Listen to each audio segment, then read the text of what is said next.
Well, hello everyone, and welcome to a very different video, the first in, this type that I've ever done on this channel, and that is covering a mobile game. Now, this is Marvel Realm of Champions.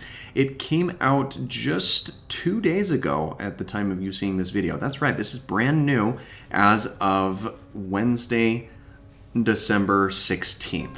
And the reason that I was interested in trying out this game is I have played the parent game to this one, or I guess the game by the same developers, that being Contest of Champions, for quite some time. I'm still playing it even to this day.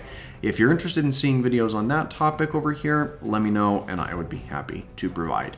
Now, this game is a very, very different experience from the Contest of Champions style. And I mean that in the fact of it is a 3v3 PvP type fight style game.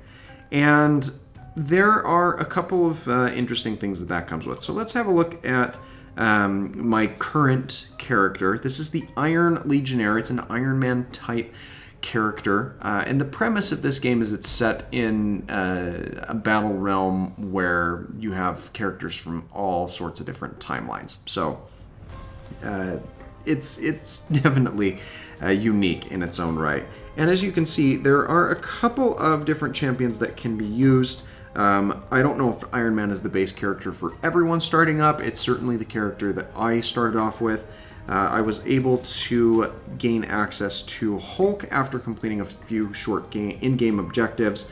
We should have the Sorcerer Supreme type on our team as of tomorrow when I continue playing through and grinding through some of these objectives. She's actually very easy to get, and we'll have a look at that in just a little bit. There are also a couple of other objectives that you can do to unlock the Super Soldier type, and then the Black Panther, Web Warrior, and Storm types can all be purchased using in-game currency, and they're fairly inexpensive, all things considered. So let's go ahead and back out of all of these offers. Now, that is another thing that's important to note here, is it is a free-to-play game, no in-game ads except for the in-game offers that are being given whenever you are looking to mess around with your champions, or anytime you complete an objective, you can expect to see some of those cropping up. But what do you need to do here in order to get a couple of those characters? Well, as you'll see here, there are a couple of timed objectives that will give you different in-game progression things. We'll need to open 2 free crystals. We've already done one of those. Those free crystals are on, I think, a 6-hour timer cooldown, and that will get us a couple of additional crystals that will give us some extra rewards. The battle rating, we've already achieved all of the newcomer rewards and all of the recruit rewards. We're currently working on the warrior rewards, as that's where our current progression is at. And then in terms of milestones, you'll see that playing 5 games, that's all you need to do to unlock the Hulk character. And upon completing 7 daily objectives, you can unlock the Sorcerer Supreme. And I'm really excited to play around with the Sorcerer Supreme type based off the abilities that I've seen they can do. This event type character, this is how you will unlock the Super Soldier type. You need to complete 10 Onslaught objectives, and from what I understand, this does require you being a part of an alliance or a guild within the game. So if you're just barely picking this up and have any interest, my gamer tag, again, is visible on the first part of the video here. So feel free to shoot me an invite or see if I've formed a guild by that point that you can join up with. And then, of course, we have the Realm rewards by completing some in-game objectives. These are on, it looks like, a weekly timer. And all I need to do here to claim the last of the rewards that I'm missing is open 5 free crystals, again, with those being on the 6-hour timer. That should be relatively easy to obtain. But since the characters that you have access to early on are unique in their own right, let's go ahead and talk about the main character that I have completely ranked up to his maximum at rank 1 at level 10. And that is this Iron Legionnaire. Now, each character has a couple of different gear slots. You have a primary weapon slot, you have a helmet slot, a chest plate slot. With this one, you have an arc reactor slot, though that, of course, wouldn't be accurate for the Hulk characters or other ones. They'll all have their own unique gear, some arm gear, and then some leg coverings here. Now, I do have some higher tiered gear, but it is locked behind a level wall, so I can't upgrade to any of this higher tiered gear until I get my character up to rank 2 so I can have him at level 12. That being said, we can go ahead and scrap this lower tier piece of gear, and you do want to do that on occasion. As you'll see down here in the corner in the right, there is a bag that has a 25 item capacity, so you'll want to make sure you're clearing things out if you don't have a use for them. Looks like we can actually upgrade this chest plate that we have now that we have sold off a piece of gear and got some extra gold, so that'll increase our overall hero rating.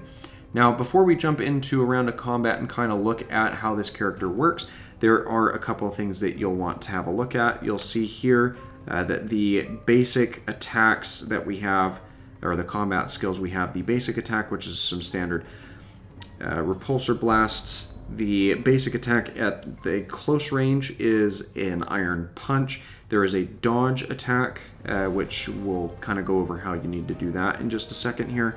And then the heavy attack, which is a twin set of lasers that is shot out from both gauntlets simultaneously.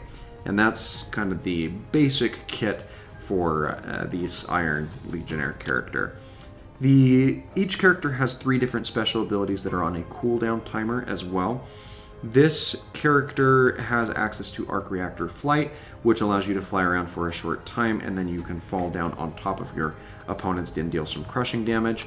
There is also the Laser Volley, which will shoot multiple volleys in a conical area out in front of your character that will deal some heat damage, and enemies cannot be hit by more than 1 projectile, so that is a little bit of a bummer, but they're all going in different directions anyway, so you're really not going to be able to hit multiple enemies. And then, of course, we have his third ability, the Tri-Beam Blast, and this involves the Iron Legionnaire unleashing a beam from the chest laser as well as both gauntlets, and this deals heavy, high amounts of damage and subsequently is on a higher cooldown. So that's really what we need to know about how the Iron Legionnaire works. So let's go ahead and look at a round of combat so you can kind of get a feel for how that works. So these rounds of combats take place in a 3v3 arena with real players. So that is something to keep in mind as you go into your combat. And there are a couple of different strategies that tend to work fairly well if you can get a team of or a group of friends, or even people that you just meet in game together. That might make things a little bit easier on you. But let's see what our team distribution is going to be this round. It looks like we've got a Sorcerer Supreme and another Iron Legionnaire here, whereas the other team has 2 Sorcerer Supremes and 1 Storm. So this could get a little bit hairy, especially with the abilities that Storm has access to. So let's wait for the countdown to start before we jump into the actual game and see what becomes of us here. All right, so you'll see that there is a directional pad in the bottom left-hand corner of the screen for moving your character about the arena. And when it comes to unleashing your attacks, you will need to do so by tapping on the right-hand side of the screen, or to unleash the heavy attack, you will hold the attack button, or that side of the screen, down. And it looks like I somehow ended up getting warped back, which wasn't fun.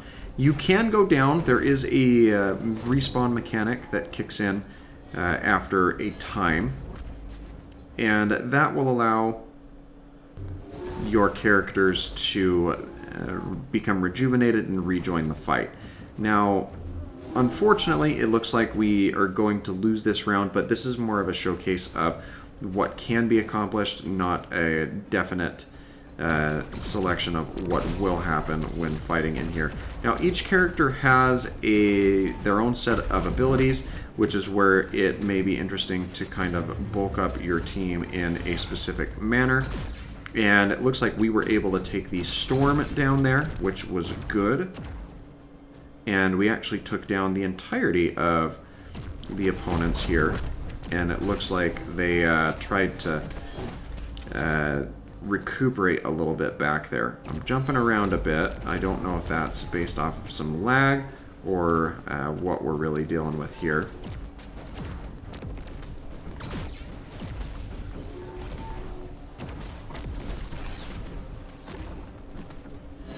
And we have gone down again. So you're probably going to get knocked down and knocked around quite a bit. Unfortunately, our teammate went down again, so that's probably going to be the end of this round.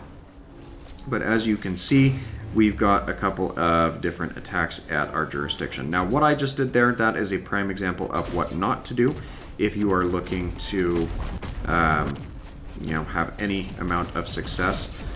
Because you want to make the most of your heaviest hitting abilities when you can either get multiple enemies in on it, or if you can detonate those heavy hitting abilities on the opposing Bodok, which we definitely did not do with that activation.